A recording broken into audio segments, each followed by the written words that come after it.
like to bring greetings to our attendees that are live streaming this evening and to our audience that is here with us.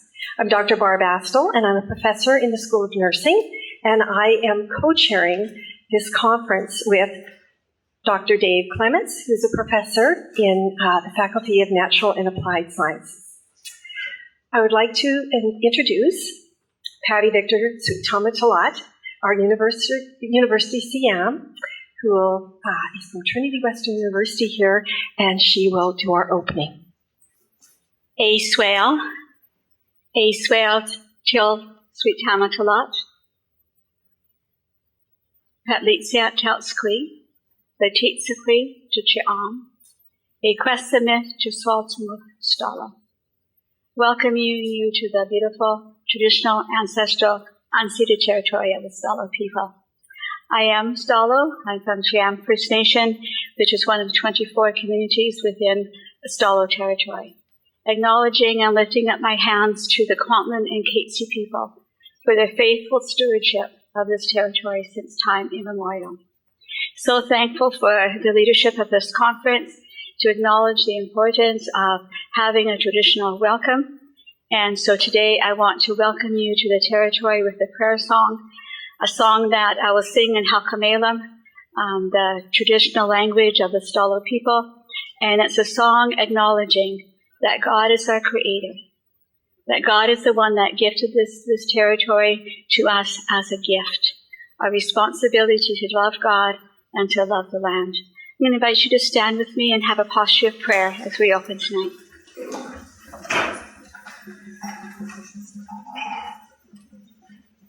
Ahatamukati, Sadla Ilicha Ahatamuk,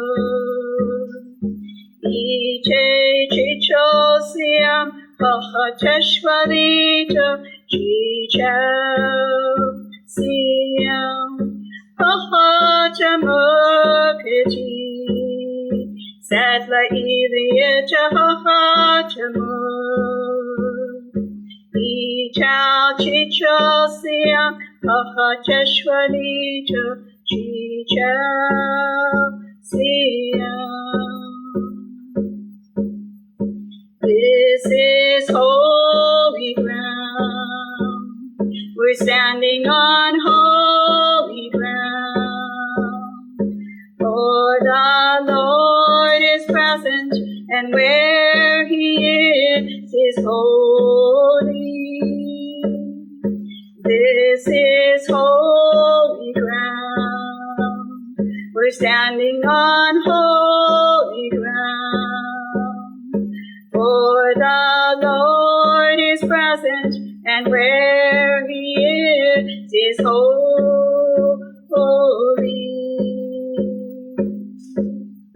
Hahatamukati, Sadla Ilicha Hahatamuk, Ichal Chichal Siam, Hahateshvalita, Chichal Siam, Hahatamukati, Sadla Ilicha Hahatamuk, Ichal Chichal Siam, Ahateshvalita, Chichal Siam. So Father, tonight, just lift up our hearts. We lift up our hearts unto you, O God. We thank you that you are present here in this place today. I pray by the power of the Holy Spirit that you would speak to our hearts and to our minds today. That, Father, as we listen to the words of our speaker tonight, O God, that, Father, that they would be words that would not only hit our ears, O God, but, Father, that it would hit our hearts and transformation would take place. Because it's with transformed hearts and transformed minds that we can transform this place that we are called to live and to steward well. So we give you praise and glory for your presence today. I thank you for each one that's gathered today. Just ask for your blessing upon our time. In the precious name of Jesus I pray. Amen. Thank you very much. Next, I would like to have our Dean of the School of Nursing, Dr. Sheryl Reimer-Kirkham, come and bring greetings to us. Well, it's a great evening to be together, and as our day tomorrow will be as well. And again, welcome to the people who are online with us. So I'm delighted to welcome you here, delighted to be here myself, and to say that it makes entire sense that we're co-hosting this with FNAS. Oh, where's Glen? Glen, it makes entire sense with you too. It makes entire sense that we're hosting this together because a couple of reasons. It's a transdisciplinary movement, Planetary Health is, and we need all of our best minds thinking together and all of our hearts leaning in together for planetary health. We share a building with sciences. We have, since the program started in 1993, we initially were part of the same faculty, so lots of hallway conversations and lots of connecting together. So we are a family together, I think, working together for this, so that's great. I want to say that this conference, the second point about the conference, this idea of the university tagline or the university vision, that every graduate is equipped to think justly, live faithfully. I'm missing a phrase, actually. I didn't do my pace. Okay, students, what's our... Think truthfully, act justly, and live faithfully. That was a bad pace. Just didn't pass my test. Okay. But listen to the phrase, for the good of the world and the glory of God. And so that, it basically says planetary health right there, for the good of the world, its inhabitants. And so we lean in together as academics, as students. I love the students here. You're the energy of the future. You will carry this forward. And this is for the good of all citizens of the world and all other inhabitants, not just citizens, not human life, but other forms of life as well. So welcome, and I hope that you really enjoy. We are going to think deeply together. So thank you. As Barb mentioned before, I'm Dave Clements. I'm in the Faculty of Natural and Applied Sciences. And an interesting secret about how I got my job here, it was thanks to the beginning of the nursing program. Allowed for more resources to hire a plant scientist. So I'd like to have my dean, Dr. Glen Brummelen, welcome you on behalf of the Faculty of Natural and Applied Sciences now. Good evening, everybody. The most interesting paths are the ones that lead in many directions. I've taught at liberal arts colleges my whole career, and that's been impressed upon me to the point that it's obvious. I am a historian of math. How much more divergent can you get than that? As the problems become more significant and more immediate, this becomes even more important. If you want to study child poverty, you have to deal with economics, with politics, with nutrition or sociology.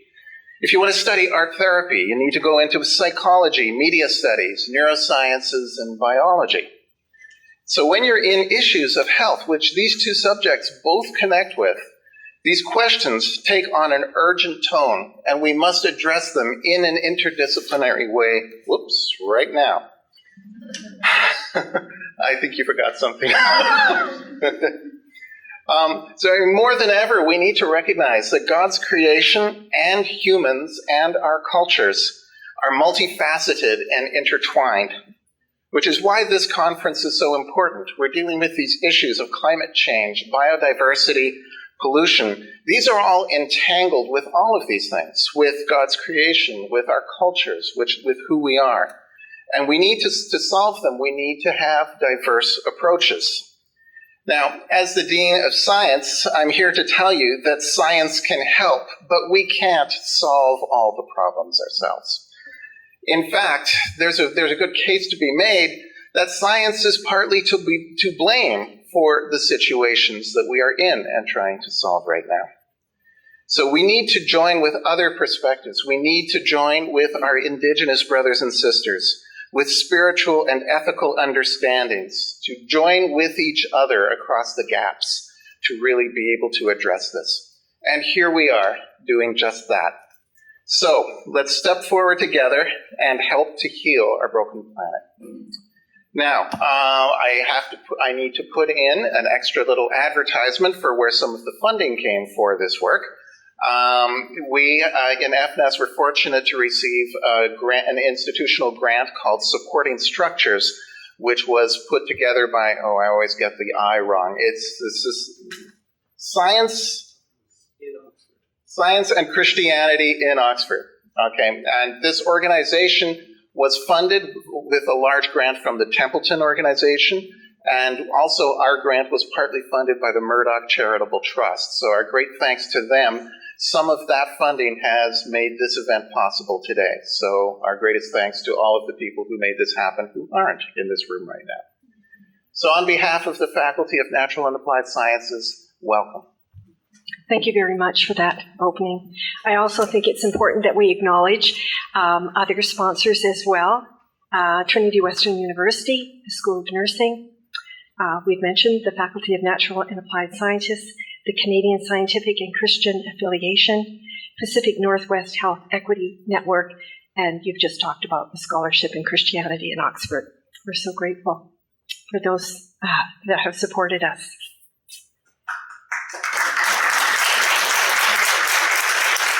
So I'm going to tell you, I'm pretty excited to introduce our first plenary of 3 plenaries that we have. And it's Dr. Teddie Potter. And she has become fantastic. I'm looking at you, Teddie. Not only first a colleague, but more importantly now for a few years as a friend and all the amazing work that we've been doing together.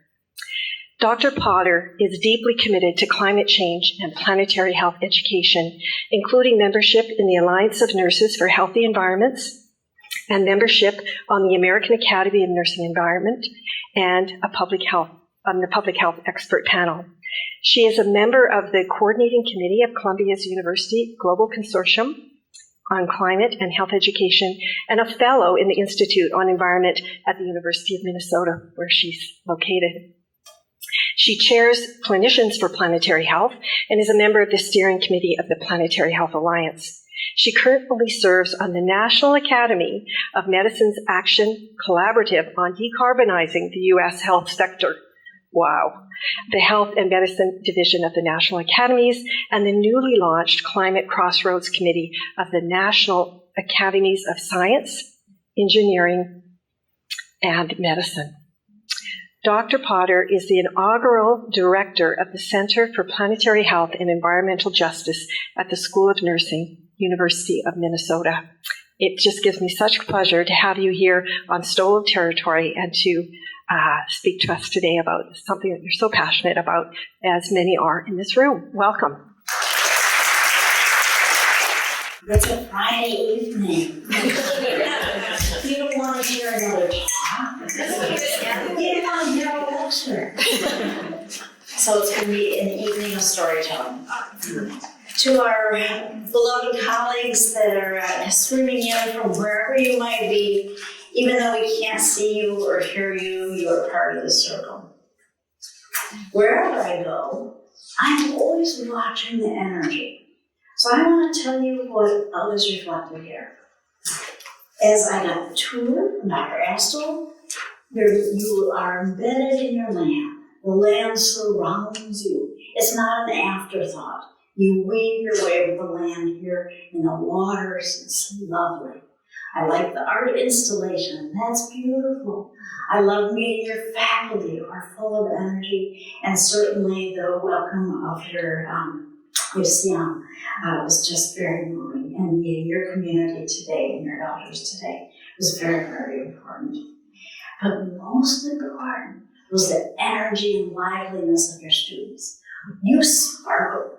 You absolutely sparkle. And I know it's midterms because some of you mentioned that. And the sparkle during midterms is quite amazing. So it's a delight to be here. I'm so grateful to the dean, and to my dear friend Mark. Now, some of you don't know this because you're so used to seeing Dr. Astle in your hallways. She is recognized globally as a leader in this movement. She's very humble, so she will never lead with that. But I'm here to tell you that you can be extremely proud of who she is. I also come not as an expert because clearly you folks are living according to planetary health. So I come as a storyteller and somebody to hold the mirror up to you and say, look how spectacular you are. Now come join the rest of the world as we start creating and shaping this new future we're heading into. Just wanted to share that any of the images that are in this are part of, they're open access, they're part of Creative Commons, and I hope by the end of this we will have a shared language that might be new to you. But I'm here to say the things I'm sharing tonight are in our bones. They're in our cells. They're in our breath. And so not so much as I'm learning something new, as I hope tonight will be a great remembering, reminding, and recalling. Because that's what this is about, and that's what we need. So a little bit, you heard Dr. Astle share my official bio, but I also want you to know I'm a person of science. I love science. And I've never heard the history of math, but how exciting is that? I hope we have time to talk tomorrow because I want to hear more about that. So I believe in the scientific method. I believe in what science offers us. You mentioned sometimes the shadow side of science, and every field has a shadow side. When we're not conscious and we're not making ethically and value-based decisions. So science is fabulous, folks. We need it, and it's going to be a part of the partnership. Oops, I need to go back. I'm also a person of the art of caring, so you know that about nursing. That's what our profession is about, the science and the art of caring. But I'm also a person of spirit. I don't always have the opportunity to say that when I speak at more secular universities, but I get to say it here. I am a person of spirit, and that's why I do the work that I do. It informs me, and it helps ground me, and it always is a source of hope for me. So just a little bit of how on earth did I get into this spot? I'm from Minnesota, which should be very cold right now, although it is snowing right now, which is one of our first of 2 snows this year, which is highly, highly unusual. But I grew up in Minnesota, and as a child, we didn't have a whole lot of money, so we always skated on my birthday. My birthday is in November. Just, ask the kids over, we went skating at a local pond. And so every November, my dad, when it was Thanksgiving, so again, it was in November, he had to chop a hole in the creek before my grandpa would let him go skating. And the ice had to be thick enough before he was able to do that. Again, that was November. Our ice is not freezing over till about January or February right now. And this year, the lakes did not even form adequate ice, and the Mississippi River had no ice on it whatsoever. So these patterns are shifting.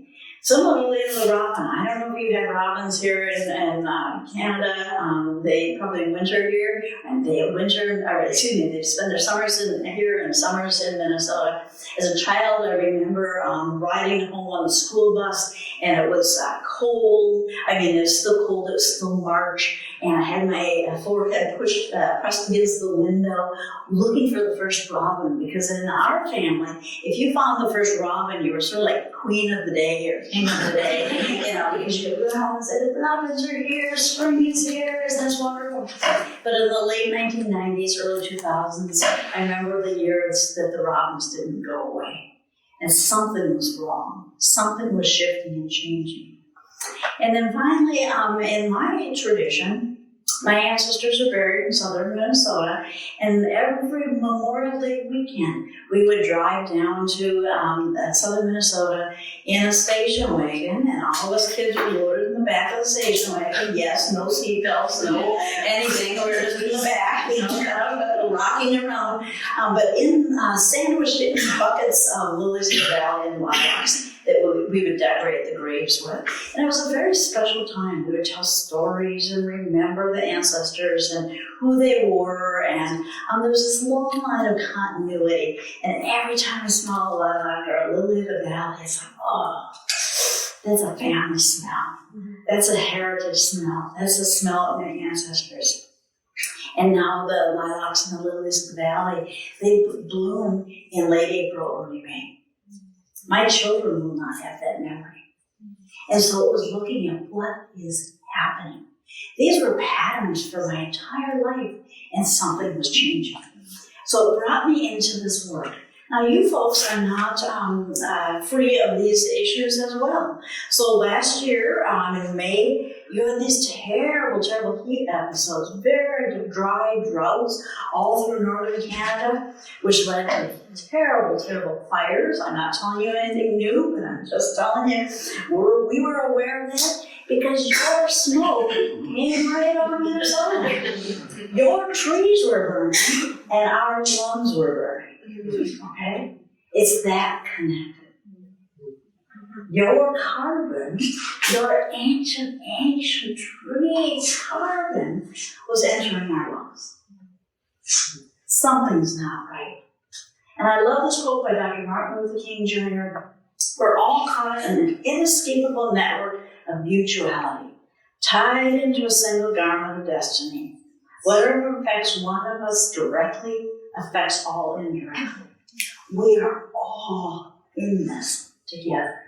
We are one beautiful, spectacular being that is being harmed. And harm in any one part of the system is causing harm to the other parts of the system. I wanted to find out, why were these ancient patterns starting to shift? What was happening? So the story in public health is the story of moving upstream. It's based on the parable or the story of a village by the side of a river. One day they see, oh my gosh, there's a body coming down the river. They weighed it out and they pulled the body ashore. The person was still barely alive. They fed the person, clothed the person, sheltered the person. They were getting that person renewed. And then the next week, a couple more came. So they weighed it out, and the same thing, pulled them aside. And then more and more. And finally, the leader of the village said, we can't continue to do this. This is not going to be sustainable. We have to get in our canoes and go way upstream to figure out why this is happening. So that's the way public health practitioners think, is go way upstream anytime you see something that's abnormal. So I got in my canoe and paddled upstream to find out why were the birds changing, the flowers changing, the water was changing. What was this about? And why was it happening? Well, part of it is, as a species, an animal species, and we are an animal, so as an animal species, we have this fairly stable population all through human history. And then all of a sudden, with the burning of fossil fuels and the arrival of the Industrial Revolution, our population went just crazy. And as a matter of fact, a couple of years ago, or a year and a half ago, we reached our 8th billionth citizen. And now we're starting to talk about 2085, it's expected to start plummeting. So this will be interesting to watch what happens. But they think we'll probably get up to 10.5 billion before we start declining again. It's not that I don't like people. I think people are wonderful. We need people. We absolutely need people. So that's not what I'm trying to say. But the problem is that we unconsciously, many of us, and certainly not all of us, many of us unconsciously use resources that are not renewable. As a matter of fact, they started looking at Earth Overshoot Day. And Earth Overshoot Day is when we are no longer living in balance with the Earth's resources that are able to renew themselves in a year. So ideally, what the Earth is able to grow, renew, replenish, that's all that we use in that year's time, and that we're living in balance. The last time we lived in balance was in 1970, over 50 years ago. Since that time, we are drawing down from our bank account. We are using more, and we're putting in jeopardy the existence of future generations because we're really taking what belongs to them. Right now, we use 1.6 Earths to support our way of living. That is not sustainable. And I'm very, very mindful that not every nation operates the same way, and that not everyone is responsible for this. So if we were in Ecuador or Indonesia, Earth Overshoot Day would be November 24th. That's living pretty close to being in balance.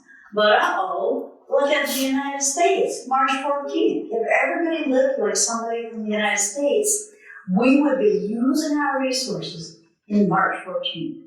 And just in case you feel too smug in Canada, they're March 15th. So we have 1 more dance. But clearly, some people, some nations are using far more than their share.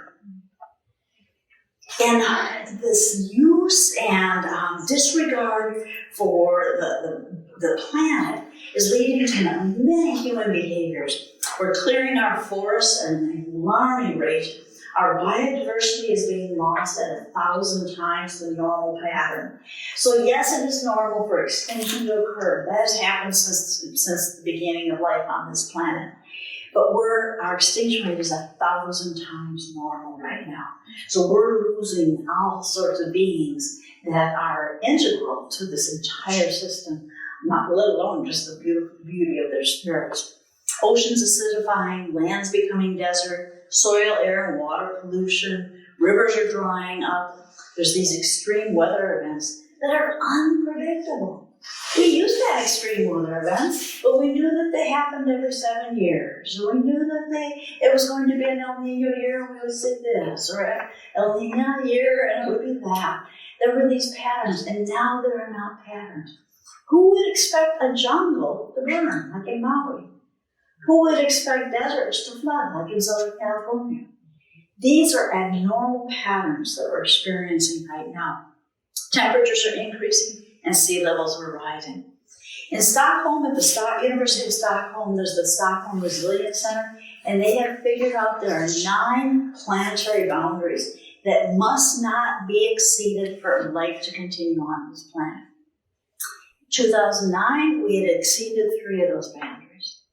By 2015, 4 of those boundaries. And last year, 6 of those boundaries have been crossed. As people of spirit, people of faith, we cannot look away from that. Because we know as these boundaries are crossed, human lives are lost, human suffering occurs. And that is not what we are about. So all of these things have health impacts. Every single one of them has health impacts. And I know I'm speaking to a lot of nursing students and nursing faculty. This is our work to consider. We can no longer split, here's the environment and here's human health. It's absolutely interconnected. And particularly, we understand risk for cardiovascular implications, respiratory diseases. As a matter of fact, if I cough, it's because there's lots of pollen in the air right now. I don't know if anybody else is coughing, but it's on, the CO2 rises and the plants love it, and there's a lot of pollen right now. Infectious and zoonotic diseases. In the past, people would have thought, man, that's no big deal. Oh, yes, it was. We've all just lived through a global pandemic. We know that this is not something that's good for us. Heat and dioxin exposures, heat strokes, mental health effects, and certainly displacement. We know by 2050, an additional 216 million people are going to be on the move. And this isn't always from one part of the world to another part of the world. It's often intranational. So we're expecting to see a lot of people from desert Southwest, Texas, Alabama, Mississippi, moving north just to be able to have habitable environments. And half the world's people live within 40 miles of the coast. Half the world's people. So as the global temperature rises, we are starting to see the Greenland glaciers melting, Antarctica ice shelves melting. All of that is adding to sea level rise. So this is the projection of what it's going to look like. Right now we're at about 1.1, 1.2 degrees centigrade above pre-industrial levels. And we're seeing all these things we're seeing, all these strange events are because we're at 1.1 to 1.2. At 1.5, look at New York. Many of you maybe have had a chance to fly into Manhattan. All of New York's airports will be gone. JFK, Newark, and LaGuardia will all be underwater. And much of the high-density housing will be underwater. And that's at 1.5. And then 3 is even worse. At the Congress of the Parties, they're projecting we will not make the 1.5 cutoff, that we will go past that.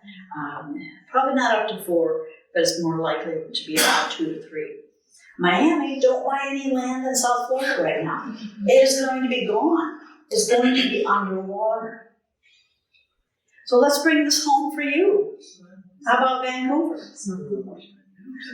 Look at the places under in blue that are going to be gone in a very short period of time. You know what that's like. Okay. How about Planetary? Okay. Look at that. Look at how much of that will be underwater. This is happening all over the world. And not that you care about Minnesota, but I want you to know that these are trends no matter where you go. These odd shifts and changes. So our summers are cooling, which is very odd, but we're getting high spikes in heat and lots of humidity. So when you have that, your body doesn't cool at night, and that's what's the most dangerous. Your body never gets to acclimate. Our winters are warming. Now, we skate on ice. We're almost, no, I better not say that. I was going to say, we're almost as good hockey players as Canada. I know I'm on Zoom, but I'm not sure that I want that always out there. But we love our ice. We love our ice. But we're not used to walking on ice on sidewalks. Okay? We're becoming a rain state. As a matter of fact, we're getting 15 inches of snow this weekend, followed by 2 to 3 inches of rain. We're right now in the ice and rain belts. And our people are falling. There's broken hips. There's head injuries. There's motor vehicle accidents because we are not an ice people. Now, if we had grown up in Indiana or Missouri, that's your borderline zone, we'd be ready for that, but we're not ready for that. We're also our Dakota word, or the land of the Dakota and Ojibwe people. And the Dakota word for Minnesota is Minnesota. And that means the place where the waters reflect the skies. We're a blue sky people. It's really as gorgeous as your skies when your skies are blue. We're a blue sky people. But when the fires were burning from Canada, this was what our sky looked like. Midday, this isn't the sunset. Midday, and I was holding my little grandson's hand, and he said, "Grandma, why is the sun red?" And I had to explain to him what was happening. We usually have an air quality index of 20 to 30, and this was our air quality index at that point in time. But because we're not a wildfire place, and because this isn't part of who we are, nobody knew this. I was on the television station, I was on the radio station saying, you can't be out running and jogging with your baby when it's like this. This is not just for people who have asthma, this is everybody should be staying indoors or wearing masks. I call this my family album 2022. My son got a deer tick bite in New York, upstate New York. He's a wildlife biologist. Got a deer tick bite and he got Lyme's disease. Then he moved back to Minnesota and he got another deer tick bite and got Lyme's disease. This cute little chubby leg down in the corner here, that's my 2-year-old grandson. He got a deer tick bite on the North Shore of Lake Superior. This picture up on the top is my daughter's leg. She was pregnant, and she got a deer tick bite in our local park and had Lyme's disease. And my granddaughter, Evie, beautiful little soul, was born last April, and her cord blood test positive for Lyme's disease. This is not the reality of Minnesota. We maybe had 1 or 2 cases, but now it's everywhere. And who would have figured that we'd have to go rescue our fishermen up in northern Minnesota at the end of this year because the ice broke apart. Usually in Minnesota you can drive trucks on ice at this time of year.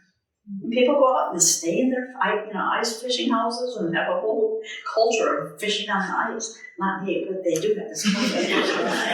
And they couldn't do it. And that is highly, highly abnormal. So this is what the Lancet countdown from 2019 says: the life of every child born today will be profoundly affected by climate change. The populations around the world increasingly facing extremes of weather, food, and water insecurity, changing patterns of infectious disease, and a less certain future. Without accelerated intervention, this new era will come to define the health of people at every stage of their lives. The health of people at every stage of their lives.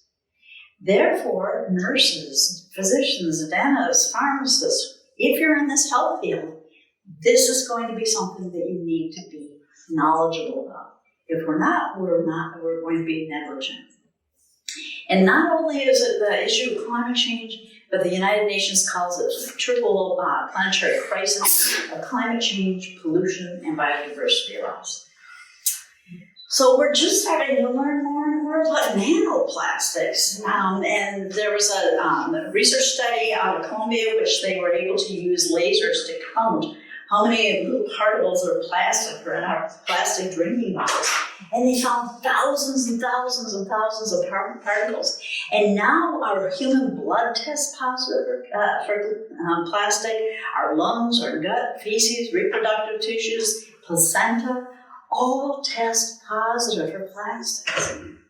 Now, it's too early to know what's going to be the problem. They're starting to say, okay, so people who have plastics in their system are more likely to have cardiac plaques that are hard to get rid of. Well, sure, it's like putting a piece of plastic right in there to clog up your veins. So we know this is a problem. And this is a video that I want to share, and I'll just let it speak for itself.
That video is produced by an artist in the Netherlands, and the title of it is Am I Worth It?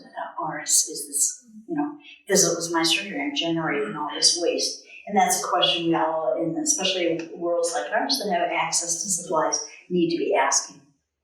As far as biodiversity loss, look at this again, 1970. If we look at that as our benchmark of sort of when things were normal, in the last 50 years, look at how many of our species have disappeared. And some might yawn and think, well, but that's not that big a deal. What does that have to do with healthcare? Well, you better believe when our pollinators disappear, that is going to be a problem because there goes our food source. So these are the endangered species in Canada. Look at that. The parrot caribou, the burrowing owl, leatherback sea turtles, Vancouver island marmot, wolverine, beluga whale, Atlantic salmon, rusty patch bumblebee, the sea otter, the narwhal, all in danger. I want us all to, as I read that list, have it feel as though I'm reading a list of people we know, because these are our beings we know. These are family members that we know. And I look at the rusty patch bumblebee, and we're losing ours as well in Minnesota. As a matter of fact, I have a rusty patch bumblebee on my critical habitat driver's plate or license plate. My grandkids always say, "We're going to ride in Grandma's bumblebee car." I thought, yes, you are. So we've all had a hand in damaging natural systems. There isn't one person in this room, one person in line, anywhere in the world who hasn't had some aspect of contributing to this system. And we can all be part of healing of it. So, you're still here. You haven't stood up and left because this is just really sobering and difficult. You're all here. Now we can pivot towards the healing one. And that healing is called planetary health. It's very, very important to acknowledge that planetary health is not a new way of knowing. It is connected to the people, the indigenous people of the land, in all areas of the world.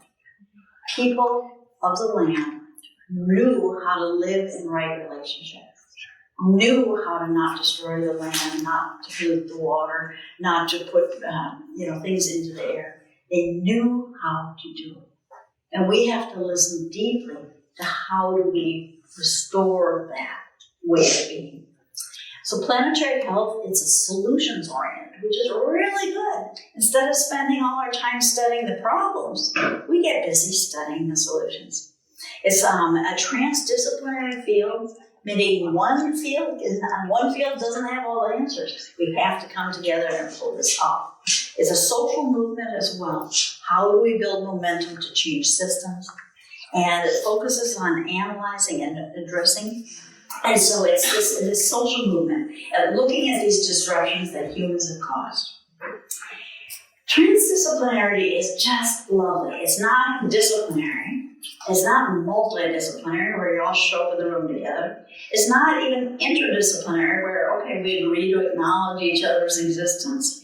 It's recognizing that when two separate fields come together, something incredible happens. So as a mathematical historian, when I come together, and a nurse and a mathematical historian come together, we build a relationship where he can share what he knows, I share what I know, we listen deeply to each other, and because he's in the room with me, I take away something that transforms nursing, and he takes away something that shifts his thinking. So something new becomes possible because we're in the room together. I say it's like if we brought paints together. It's like bringing red, blue, and yellow together in the same space. You don't just keep a can of red, a can of blue, and a can of yellow. You bring them together, and because of that, purple, orange, and green become possible. So I want to talk about planetary health in relationship to these other terms you might have heard. You've all heard about public health. I even mentioned it tonight. Equal health is the health of the environment. One health, I'm going to come back to. Global health is the health of people at a global level. The United Nations Sustainable Development Goals are goals that have been set by the global community on how we reach these grand goals, such as ending poverty, gender equity, and some of those things. One health, many of you might have heard of, and is health of humans, health of animals, and health of the environment coming together. But we're talking about planetary health. So One Health tackles a lot of really key issues: zoonotic diseases, international travel, biodiversity, pandemics, food safety, etc. But planetary health is different in this way. Instead of just looking at the problem, looks at the solutions. Instead of being just a three discipline basically coming together, everyone's invited to this table. Everyone's needed. Artists, dancers, people of faith, people in law, people who are some of your farmers. Everyone is needed. So there are 5 core domains in planetary health. Interconnection within nature is our primary centering domain. In that is a remembering what we need to, where we need to originate. So we once were like this. Humans and nature were the same thing. Humans were part of nature. We were interconnected. And then some humans began to think and realize, oh, we can colonize the planet, we can own things, and we can take what we need, what we want. And the humans became split from the rest of nature. Now people say we need to have nature and humans come back together. The truth is, they were never apart. They're never ever apart. They're absolutely interconnected. That's interconnection with nature. Anthropocene and health is that these are not natural patterns. They are human-caused problems.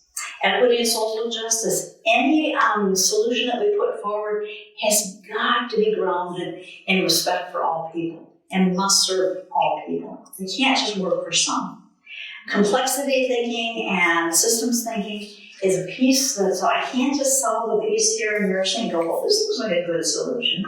I need to consider all the other parts of the system that touches. And then finally, movement building. We need people to understand it's not enough to know, we need to do. We need to figure out how to get out there and make changes.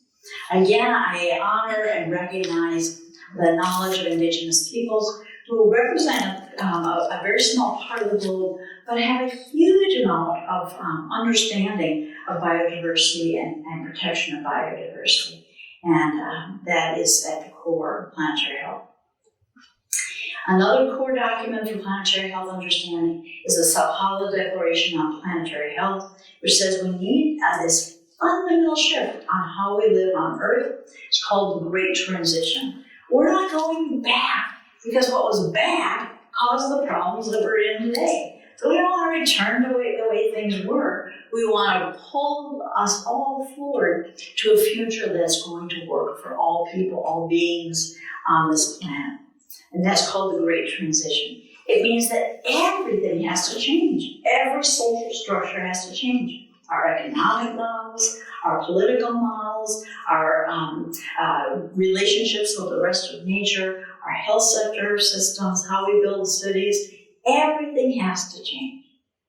But you can wring your hands and go, isn't that terrible? Or you can say, isn't that exciting to be living at this time of great possibilities?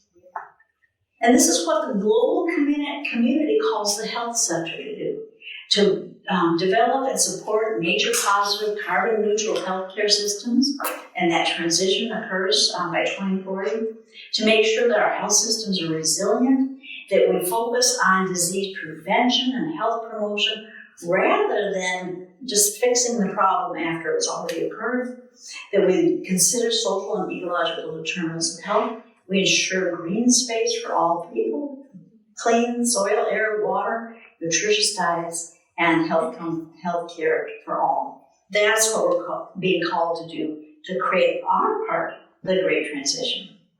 But scientists and researchers, you've got a role to play, and a very, very important role to play. And that is to support these transdisciplinary relationships, emphasize on solutions-focused inquiry, because a heck of a lot of science focuses on the problems. Yes, we need to understand the problem before we can solve it.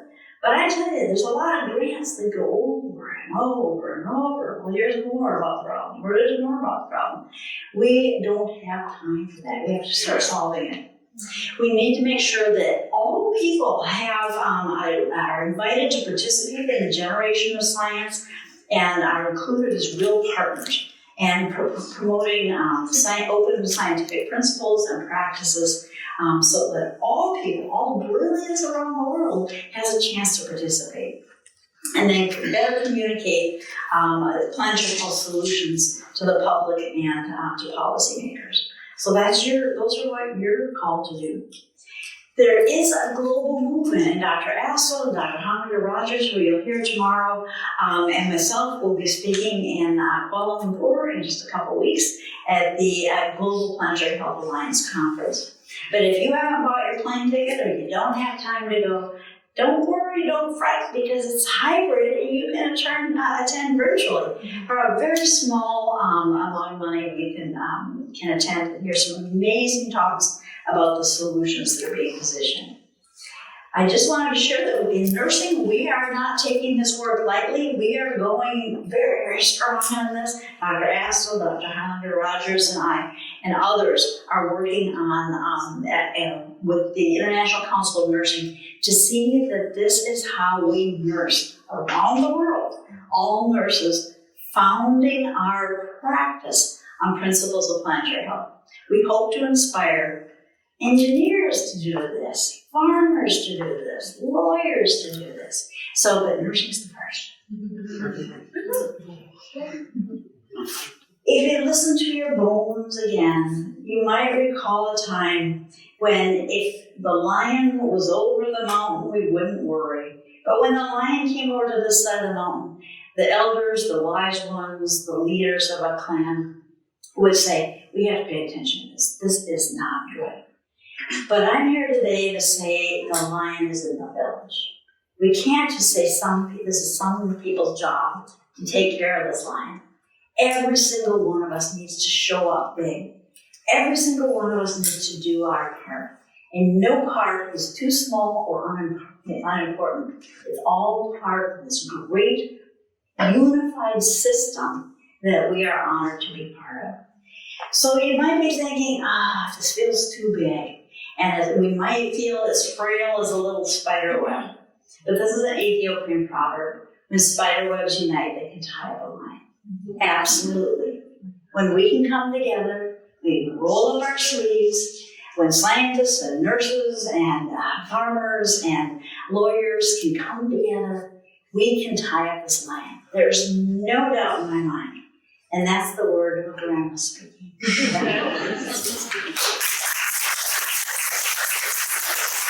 Dr. Potter, I want to thank you so much for sharing your story, and along with that story, giving us hope, giving us some inspiration about what we can do. Thanks very much. This is my first exposure to planetary health, really, besides just talking to Barb in the hallway and so forth. But I noticed that one of the declarations from Rio de Janeiro was carbon neutral healthcare by 2040. That's only, if I do the math right, 16 years from now. And I wonder if you can say what that would look like. Like, most of us would think, spare no expense to save the life of my, sibling or whatever, and throw everything at this problem. Right. But if we're talking about making healthcare carbon neutral, we're not going to want to spend, use all that waste, for example, to do that breast reconstruction surgery, but is there another way? And so I'm thinking, surely it's not just like putting solar panels on hospitals. That won't do it, right? So what are some of the big picture ways that trying to get healthcare to be carbon neutral in 16 years? That's a great question, and I really appreciate it, and we're trying to figure that out. The time frame is very, very tight. But there are some practical things, very simple things, in a hospital organization, being mindful of the waste that we generate. Do you really need all those plastic single-use items? Can some items be reusable? Those of us that have a little gray hair, remember, glass syringes, glass bottles, things that can be autoclaved or sterilized and reused. And the infection rate didn't go any higher because we were using reusables. So being mindful of procurement, all the ways that we purchase, are things shipped across the ocean to get here, or is there a local business that produces some of these items that we can use? Making sure that our kits, I don't know if you work in a health system, but they always have surgical kits, or kits for putting a catheter in, or kits for putting an IV in. And you oftentimes end up throwing things away before you even start. It's like, I don't need this, and I don't need that. And can we really fine-tune this down until we're getting what we just what we need? Certainly having looking at our energy use, motion detecting lights, making sure that the lights go off in spaces that are, we don't turn the lights off on patients as they're walking down the hallway, but, in a room that stores linen, or in other places that we don't have to have lights all the time. Looking at our fleets, such as our ambulances and transfer vehicles, age out or top out, can we replace them with, electric vehicles or things like that. Looking at some of our anesthetic gases, the anesthetic gases, some of them cause terrible problems. Waste of food is one of the biggest pieces. And so being mindful of the portions that we give people, the selection we give people, and trying to cut back on waste. But all the things I just mentioned are about 20% of our carbon footprint in healthcare. The other 80% are related to the production of pharmaceuticals and technology and shipment of all those things. So here's the secret. This is the revolutionary idea I'm trying to get out there, is that nurses do their work, we will be able to keep people healthy. They won't have to be on all those medications. Now, we're certainly aware of chronic illnesses, and I respect that some people are born with diabetes and some people are born with, congestive heart or congenital heart disease, etc. So I respect that not everybody has the same makeup. But for many, many, many of our people, they're suffering from preventable illnesses. So let's get out there, do the work, help people live as healthy as possible, be active as possible. That's good for the planet, it's good for the people's health, and it decreases these unintended consequences that are down the line. So hopefully we can pull that off by 2040, but it's going to need good people like you saying, how do we do this? Needs brilliant brains like these students sitting in the audience saying, I've got an idea, and listening deeply to all people, not just some people, all people. So what's your idea, and how do we work together? Thank you. Hello, everyone. My name is Melody. I graduated from a Master of Nursing in Trinity. And back in 2018, my capstone project was focused on how to reduce healthcare waste. I work in Richmond in a home care setting. At that time, I even presented my presentation into the International Nurses Congress in Singapore. And then I'm fascinating about this presentation. I took lots of screenshots. I'm going to share with my nurses. Because at that time, home care nurses would focus how to reduce our waste. And then it's like 80% we reduced during that project, during that time, 3 months. However, COVID, lots of turnover. We have 80% new nurses in here. So we're going to start another, as you say, we're going to start a movement. That's right. Yeah, otherwise it would just one session done, and then another section. Sustainability is a big one. Also in the city, there's a zero waste conference. Every year I was sitting in the a volunteer citizen sitting in the city of Delta environmental committee. So there's lots of way we can action packing in our local.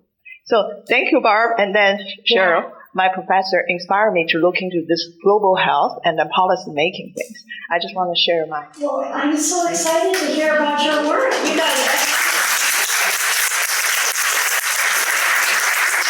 she's so right. As soon as you let things up and think, okay, people have it, it starts to slide back.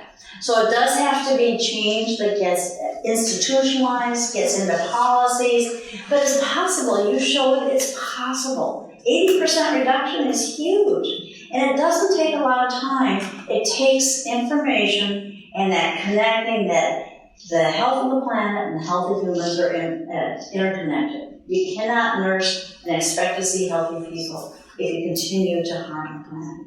Thank you so much for your work. Yeah. Thank you, Dr. Potter. I really appreciated your presentation. I noticed the focus of Indigenous wisdoms within your structure there. If you can just expand on that committee or those people or how it is that you engage the Indigenous population within your own organization, and is there committees or how is that structured? Yeah. Yes. I want to say that you folks here at Trinity Western are modeling this. So I would say I celebrate and recognize you as the leaders in this space. How are you doing this? But get that out there. Start to write about it and let the rest of the world understand the model. How are you moving this through your university, your curriculum? How are you building bridges with the community, not inviting them as advisors, but as beloved council members. How are you doing this? So you really are the experts. You really are. And you might think, oh, of course, we just started and we have so much further to go. But I'm here to say that you're doing tremendous, tremendous work. So how are we doing this as a global movement? It's really looking at making sure our case studies lift up Indigenous knowledge examples, is making sure that we have Indigenous leadership in some of the steering committees and the leadership of the Planetary Health Alliance, which is this large global coming together meeting space of ideas. Dr. Nicole Redvers is one of the leaders and certainly is a guide on how we move forward in this space. So we're listening deeply. Have we got it perfect? Absolutely not. Do we acknowledge it's the direction and path we need to go? Absolutely. But today what I've seen and the work you're doing and the work you're doing here, this is exactly where we need to go. And I quite frankly will be telling your story when I speak to other places around the world. I'll be saying, look what this university is doing in British Columbia, in Canada, and look what they're doing. And it's possible for you too to move on this path. So I thank you for your work. Yeah. Thank you, Dr. Potter, for your fantastic presentation, and I appreciate you finishing on this Ethiopian proverb. I think often people don't know where to start, and they don't think that the small changes that they can make will be significant enough to make a difference. And so while some of us are in healthcare and some are in other sectors, do you have any recommendations for where people can start? Oh, that's a good question. I would say watch the messaging very, very carefully. Originally, the fossil fuel industry was very, put out some very interesting messages. Climate change is not real because it was, a big one, okay? Climate change isn't real. Well, then when it became so obvious to all of us that it's very real, they said, well, this is just a natural pattern. It is not a natural pattern. There are patterns, absolutely beautiful, beautiful patterns throughout all of Earth's history. We should be heading towards an ice age right now, and we're not. We're way up into a hot zone, way beyond anything that's normal. So it's not a natural pattern. And then the shifting was like, okay, how do we send a message? And the message right now is it's over and it's too late. Okay, that's the greatest distortion of the message right now. And also in partnership with it is individuals are not big enough to make a change. It has to be, you have to go after the big industries, the big polluters, or the big problems. Nothing has ever changed until individuals get mobilized. So it is about you, it is about me, it is about every single one of us. And I'm not going to be watching tomorrow what you're eating or what you're drinking out of. I have to do my work. I have to look at the way I walk through life, the choices I make. This is about the individual, your soul work. So where do you start? Cutting back on meat is one of the greatest things you can do. And I'm not saying that everybody has to give up meat. I'm not saying that has to, totally have to change. But just cutting back on meat is a very effective step. Mindfully making choices. So I look at the Shakers, which was a spiritual community, and they had a little saying, use it up, wear it out, make it do, or do without.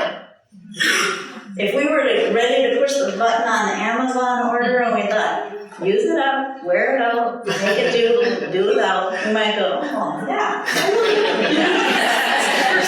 So we need to shift some of our habits. We've gotten into the habit of, I want it, I get it, I want it, I get it. And so just personally start to do that thinking of, do I really need that? And then when you do buy something, it might cost a little more, buy something that lasts a long time. We have a whole clothing industry based on things falling apart. What a terrible, it's a business model for them. Within a year, it falls apart. So people buy more, and guess where it goes? Right in the landfill. Causes more problems. So it's this conscious awareness of what we do. Do I need to drive everywhere, or can I batch my errands So on any given day, I'm driving like this. There's all sorts of creative ways to do that. But don't let anybody tell you that you don't matter. Absolutely. Don't let anybody tell you that. Because you do not know. Look at her. She started a project and was able to transform home care and cut that 10%. Every single one of you can do something that sparks somebody else's imagination. Very good. So thank you. Thank you.